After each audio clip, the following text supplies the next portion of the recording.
요한복음 4장은 우리가 너무나 잘 알고 있는 사마리아 여인과의 대화, 그 이야기가 거의 많은 부분을 차지하고 있고, 마지막 부분에 이 부분이 오늘 본문을 우리가 함께 읽었었던 이 내용이 수록되어져 있습니다.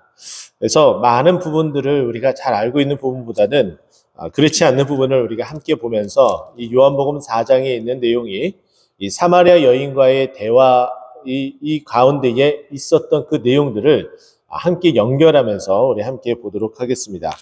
오늘 본문 말씀 보면은 이틀이 지나매라고 되어져 있습니다. 대략 예수님께서 사마리아 이 여인과의 이 관계 가운데에 마을에 들어가서 며칠을 묵은 것으로 우리는 확인해 볼 수가 있습니다. 예수님께서 그 사마리아 그 동네에 들어가서 묵게 됨으로 말미암아 시간이 지나게 되죠. 그래서 그 이틀이 지나서 이제 예수님께서 어디를 떠납니까? 그 사마리아 그 수가성을 떠나게 되었다라고 43절에 말씀하고 있습니다. 원래 우리가 4장 3절 말씀 보면은 예수님께서 제자들과 어떠한 행적을 보여주시고 있냐면은 유대를 떠나서 갈릴리로 가실세라고 되어져 있어요. 유대 땅 아래에 있는 이 땅에서 이스라엘의 남부 예루살렘에 있는 그곳 땅에서 갈릴리로 북쪽 지방으로 올라가려고 할 때에 항상 사마리아 땅을 지나가지 않고 돌아서 갔습니다. 그런데 이 사마리아 여인을 만나서 예배에 대한 그들에 대한 구원을 선포하기 위한 또 이방인들에 대한 구원을 선포하기 위한 하나님의 그 사랑의 메시지가 담겨져 있는 것이 이 요한복음 4장의 내용이었다면 그 내용을 같이 연결해서 이어져서 오늘 보면 43절에 보면은 그렇게 지나가시다가 거기서 유하시고 그리고 원래 가기로 했었던 갈릴리로 가신다라고 이야기를 하고 있습니다.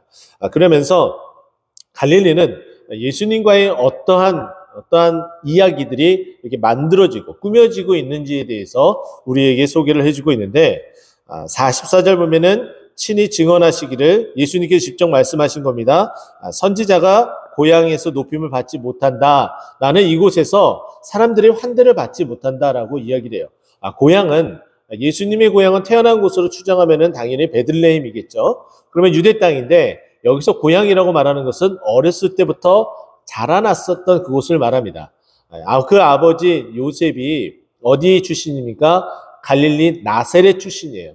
아주 작은 마을에 몫으로서 살고 있었던 그 동네에 예수님은 그 동네의 사람이었었고 그리고 선시를 받았고 무시를 받았었던 것으로 우리는 추정해 봅니다. 자, 그렇다면 당연히 거기서 높임을 받지 못했었겠죠. 자, 그런데 놀라운 일이 벌어집니다.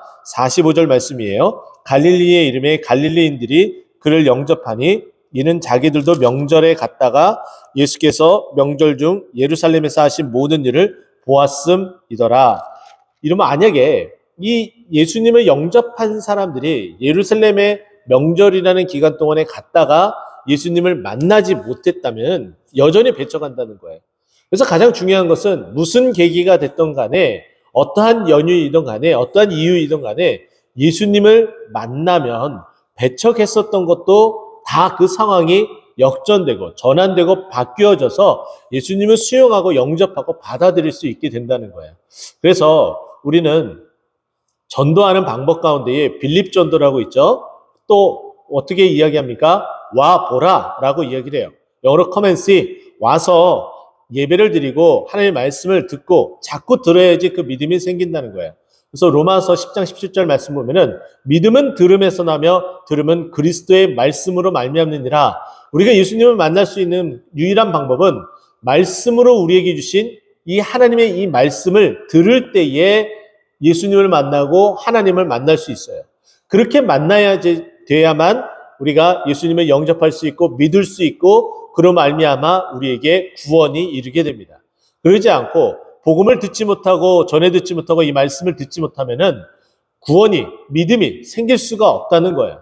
근데 오늘 본문 말씀 보니까 당연히 배척당해야 되고 고향에서 높임을 받지 못하는 그런 상황 가운데 있다고 분명히 예수님께서도 말씀하셨는데 오히려 그 갈릴리에 있었던 사람들이 영접했습니다. 근데 그 영접한 이유가 예루살렘에서 하신 모든 일을 보았다는 거예요. 명절이라는 특별한 기간 동안에 보았다는 거예요. 그래서 우리가 많은 교회들이 특별한 행사들을 하죠. 전도, 축제 뭐 이러한 것들을 하게 됩니다. 그 시간을 통해서 어떻게 해요? 예수님을 만날 수 있다는 거예요. 그 단 한 번의 그 짧은 기간에 많은 사람이 왔다 할지라도 그곳에서 예수님을 만날 수 있게 된다는 거죠. 그럼 예수님을 영접할 수 있다라고 이야기를 합니다. 자, 계속해서 보게 되면 예수께서 다시 갈릴리 가나에 이르시니 전에 물로 포도주로 만든 곳이라라고 언급을 합니다. 이 내용을 정확하게 계속해서 말하고 있는데 마지막 54절 보면 이것은 예수께서 갈릴리로 오신 후에 행하신 두 번째 표적이다라고 얘기를 해요. 그래서 갈릴리 이 표적과 계속해서 연이어져서 이야기를 하고 있습니다. 근데 이곳에서 이 두 번째 표적은 매우 특별함이 있습니다. 46절에 왕이 신하가 있어 그의 아들이 가버나움에서 병들었다라고 이야기를 해요. 이것을 동일한 기록을 하고 있는 병행 구절들을 찾아보게 되면 마태복음은 8장에 언급이 되고 누가복음은 7장에 언급이 됩니다. 근데 이 두 내용을 살펴보면 백부장이라는 표현이 나오게 돼요. 왕이라는 표현보다는 오히려 백부장이 더 어울릴 수가 있겠죠.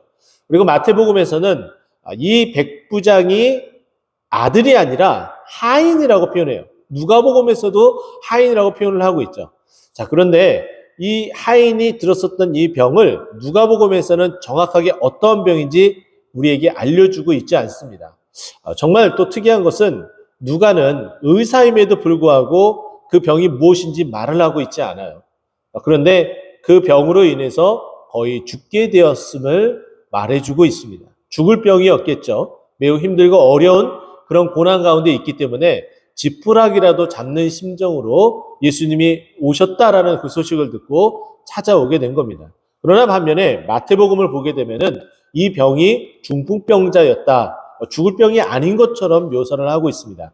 그러면 이 요한복음과 같이 믹서해서 같이 연결해서 보게 되면은 아마도 그 병이 무슨 병인지 모르지만 백부장의 자녀이기보다는 정말 자녀처럼 생각하는 하인이 죽을 병에 걸리게 되는데 그것을 참아 보지 못하고 직접적으로 이 백부장이 움직이기 시작을 한 겁니다.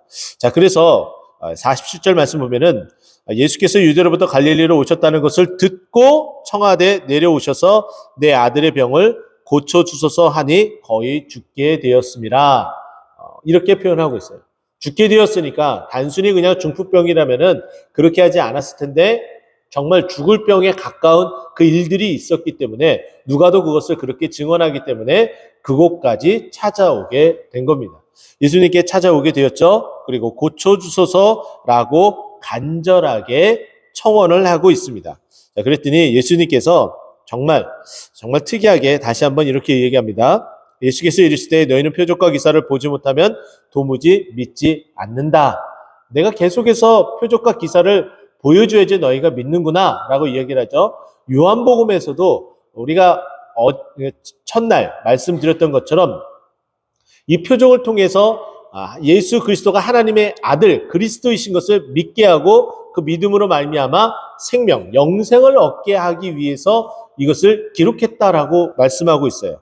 그런데 그것처럼 오늘 이 본문에 나와 있는 이 내용들은 표적과 기사, 우리에게도 마찬가지겠죠. 우리도 마찬가지로 표적과 기사를 보지 못하면 도무지 믿지 않는다고 책망을 하고 있습니다. 자, 우리는 다시 한번 정말 하나님 나에게 어떠한 표적과 기사를 주지 않더라도 정말 주님께서 이미 내 마음 가운데 계시기 때문에 언제든지 주님의 말씀이면 믿음으로 수납하고 다 그 믿음 가운데 나아가겠습니다. 고백하며 우리의 믿음이 어디에 위치해 있는지 우리가 좀 점검하는 시간이 되었으면 좋겠습니다. 자, 그러면서 신하가 주여 내 아이가 죽게 되었으니 계속해서 예수님이 하신 말보다는 정말 그 자기 자신의 그 하인이 살아 돌아오기를 간절한 바라는 마음으로 계속해서 간청을 하고 있습니다. 예수님께서 이제 치유하시기 위해서 말씀하시죠. 내 아들아 살아있다 하시니 라고 말씀하셨고 이에 예수께서 말씀하신 말을 믿고 돌아가게 됩니다. 이 말씀을 통해서 이 50절 말씀을 통해서 저는 여러분과 함께 오늘 이 새벽에 우리가 나와서 함께 말씀을 듣고 기도합니다. 기도하고 돌아갈 때 다 그 기도에 응답되어지는 줄 알고 믿고 돌아가는 우리 모두가 되기를 간절히 축원드립니다. 그래서 우리의 모든 문제들, 어려움들, 힘들고 고통스럽고 우리를 정말 옥죄는 그 모든 것들이 다 하나둘씩 해결되어지고 풀어지는 그런 놀라운 은혜가 있기를 간절히 소망합니다. 자, 그래서 믿고 갔더니 결과는 어떻게 됩니까? 51절 내려가는 길에서 그 종들이 오다가 만나서 아이가 살아났다 하거늘 죽을 병에 걸렸었던 그 아이가 어떻게 됐어요? 이제 살아나게 된 거예요. 완전히 바뀌어지게 된 것을 확인할 수 있었어요. 그냥 단순히 죽을 것 같았던 그 사람이 살짝의 어떤 변화가 있는 것이 아니라 완전히 뒤바뀌어져서 살아있음을 확인할 수 있었고 그 확인함을 인하여서 너무나 기쁜 나머지 집안에 있었던 사람이 그 종이 이 백부장에게 찾아온 거예요. 어디로 갔는지 정확하게 알고 있었기 때문에 불이 나게 달려오게 된 것이죠. 그러면서 이 살아난 기쁜 소식을 알려줍니다. 그러면서 그 낫기 시작한 때를 52절입니다. 그 낫기 시작한 때를 묻습니다. 이 종이, 이 백부장이 묻습니다. 그랬더니 어제 7시에 열기가 떨어졌다.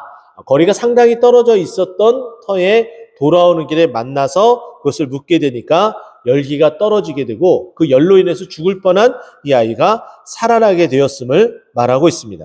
자, 그랬더니 그 결과는 어떻게 됩니까? 53절입니다. 아버지가 예수께서 내 아들이 살아나 있다 말씀하신 그때인 줄 알고 자기와 그 온 집안이 다 믿으니라. 결국은 믿고 돌아가는데 그 아이가 살아난 것을 알게 됨으로 말미암아 그 기적을 행하신 그 말씀을 하신 예수님을 믿게 되었다라고 이야기를 하고 있습니다. 우리의 믿음은 어제쯤인지 함께 점검하자 그랬죠. 그러나 우리 모두가 다 그런 훌륭한 믿음, 정말 은혜로운 믿음, 정말 흠잡을 데 없는 그런 믿음을 다 가지고 있으면 너무나 좋겠죠. 그러나 믿음에도 천차만별이 있습니다. 정말 많은 것들을 보여줘야지 믿는 사람이 있고 그런 것들을 보여주지 않아도 그분이 예수님인지 알고 듣는 소리만으로도 충분히 예수님을 믿는 사람들이 있습니다. 아직 또 우리 가정 가운데 또 우리 주위 가운데에 정말 아무리 들어도 정말 아무리 그 기적과 같은 소리를 보게 돼도 우리 자신이 체험하게 돼도 믿었다가도 다시금 돌아서게 되는 그런 일들도 허다하게 있게 되죠. 그래서 믿음은 자랑할 수 없고 또 그 믿음은 내 것이 아니라 하나님께서 주신 온전한 선물인 것을 우리는 다시 한번 기억해야 됩니다. 그러면서 우리가 이 시간에 기억하고 기도해야 될 것은 하나님 정말 우리에게 정말 어떠한 기적을 베푸시든지 아니면 베풀지 않던지 간에 주님을 온전히 믿을 수 있도록 또 행여나 혹여나 정말 그렇지 않는 상황 가운데 있다면 우리에게 정말 오늘 이 본문 이 백부장의 이 하인이 낫게 되는 이 기적과 같은 놀라운 기적을 우리에게 베푸사 우리의 가정과 우리의 주위의 모든 사람들이 다 주님을 믿을 수 있도록 우리에게 크신 은혜와 기적을 베풀어 주시옵소서 고백하는 우리가 되고 또 우리의 주위가 다 예수님을 믿고 또 예수님을 높이는 그런 놀라운 그런 은혜의 기적들이 펼쳐지기를 간절히 축원드립니다. 기도하겠습니다.